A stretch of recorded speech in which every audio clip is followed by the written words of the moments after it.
नरेंद्र मोदी यांनी 400 पारचा नारा दिला होता, पण एवढा मोठा लीड मिळणार नाही असं वाटत होतं। पण एक्झिट पोलच्या माध्यमातून जवळपास एनडीएच्या 375च्या आसपास जागा निवडून येतील असं दिसून येतंय, असं मत एकनाथ खडसेंनी व्यक्त केलंय। तर राज्यात महायुतीवर जनतेचा विश्वास दिसत नाही असंही ते म्हणाले। याविषयी त्यांच्याशी बातचीत केली आमचे प्रतिनिधी सुमित देशमुख यांनी। लोकसभेचा निकाल 4 जून रोजी म्हणजे 2 दिवसात जाहीर होणार असून मराठी वृत्तवाहिन्यांचे एक्झिट पोल हे देखील समोर आलेले आहेत। त्यामध्ये लोकशाहीचा एक्झिट पोल देखील समोर आलेला आहे आणि लोकशाहीच्या एक्झिट पोलमध्ये देशाचे पंतप्रधान पुन्हा तिसऱ्यांदा नरेंद्रभाई मोदी होतील असं समोर आलेलं आहे। त्याचप्रमाणे रावेर लोकसभा मतदारसंघाचे उमेदवार रक्षा खडसे हे देखील विजयी होणार आहेत।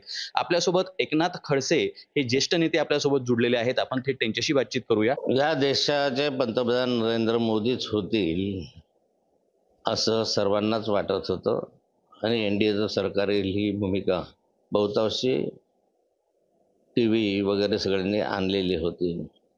परंतु 400 पारची घोषणा केल्यानंतर 400 पर्यंत मजल मारतील असं वाटत नव्हतं। कदाचित ही संख्या जी आहे 300 सव्वा 300 पर्यंत राहील असं वाटत होतं। पण अधिकारी एक्झिट पोल पाहिलं त्या एक्झिट पोलपैकी 90% एक्झिट पोल हे सांगताहेत की 450 350 ते 450 पर्यंत या ठिकाणी एनडीएचे खासदार निवडून येण्याची शक्यता आहे।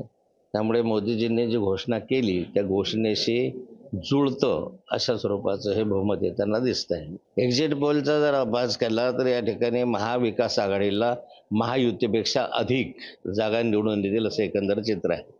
मला वाटतं राज्यामध्ये जे अलीकडच्या कालखंडामधलं केलेलं राजकारण, जे फोडाफोडीचं राजकारण आहे हे लोकांना मान्य राहिलं नाही। ह्याचा पक्ष पळवणं, त्याचा पक्ष मिळवणं आणि नंतर मताधिक्याने वेगवेगळ्या विचारांचे माणसं एकत्र येऊन काम करणं ही भूमिका राज्याच्या नागरिकांना आवडलेली दिसत नाही आहे। राज्यभरामध्ये शेतकरी नाराज होतात। कापसाला भाव नाही, सोयाबीनला भाव नाही, कोणत्याही शेतमालाला भाव नाही, बेरोजगारीचा विषय हे विषय राज्याशी जोडले गेले आणि त्यामुळे राज्य सरकारविषयीची जी नाराजी आहे ती अधिक तीव्र झाली आणि या साऱ्या गोष्टींचा नाराजीचा फटका हा महाविकास आघाडीला बसतोय असं एकंदरीत चित्र दिसतंय। सुमित देशमुख, लोकशाही मराठी, जळगाव।